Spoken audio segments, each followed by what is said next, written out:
श्री गणेशाय नमः। जय हो भगवान रामचंद्र जी की। अध्यात्म रामायणे बालकांडम सप्तमः सर्गः हिंदी अनुवाद श्लोक 20 से आज आरंभ करते हैं।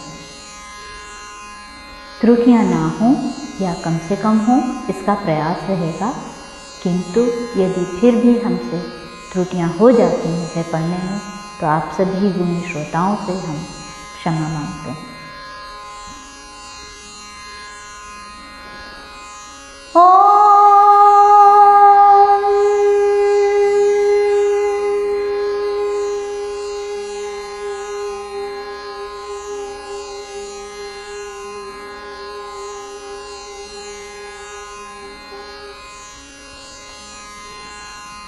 श्लोक 20 से आरंभ। फिर उन्होंने पूर्व वृत्तांत को स्मरण कर यह कहा, हे राम, हे महाबाहो, मैंने आप परमेश्वर को जान लिया।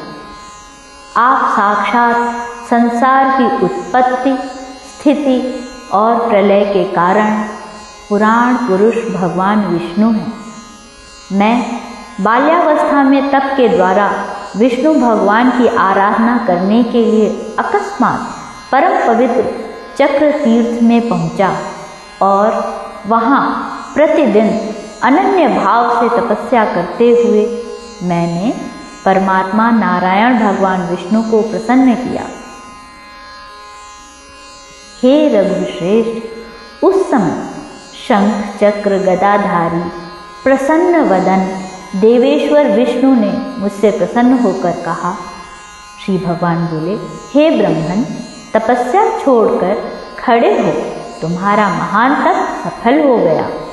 तुम मेरे चिदंश से युक्त होकर जिसके लिए यह तपस्या करने का कष्ट उठाया है, उस पितृघाती है श्रेष्ठ कार्तवीर्य का वध करो और फिर 21 बार समस्त क्षत्रियों को मारकर संपूर्ण पृथ्वी कश्यप जी को दे शांति लाभ करो।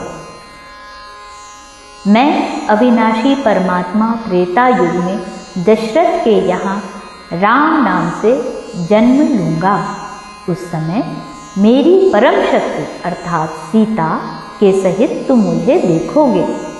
तब अर्थात पहले इस समय तुम्हें दिया हुआ अपना तेज मैं फिर ग्रहण कर लूँगा।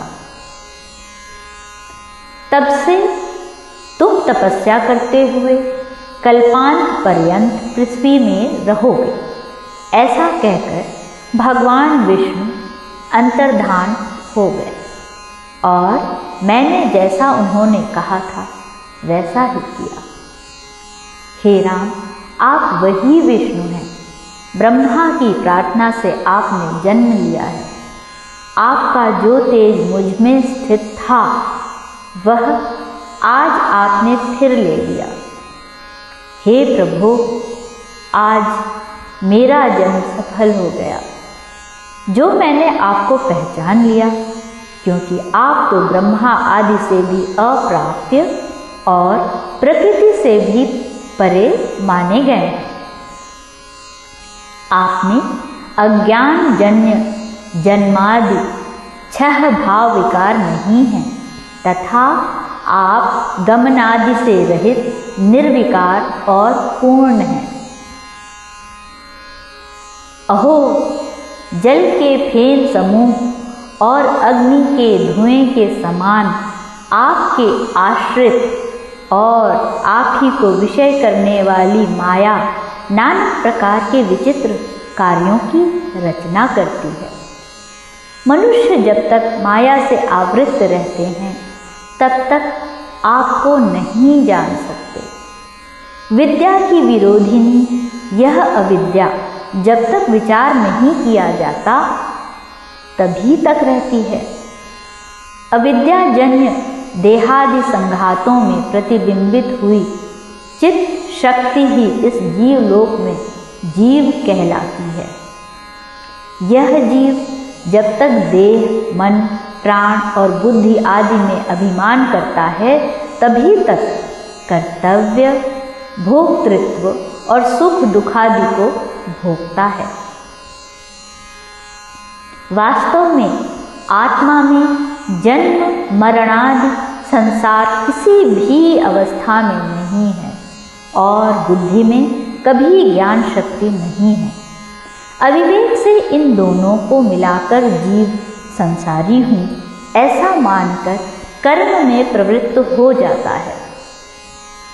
जल और अग्नि का मेल होने से जैसे जल में उष्णता और अग्नि में शांतता उत्पन्न हो जाती है, उसी प्रकार जड़ अर्थात बुद्धि का चेतन अर्थात आत्मा से संयोग होने से उसमें चेतनता और चेतन आत्मा का जड़ बुद्धि से संयोग होने से उसमें अर्थात कर्तव्य, भोक्तृत्व आदि जड़ता प्रकट हो जाती है।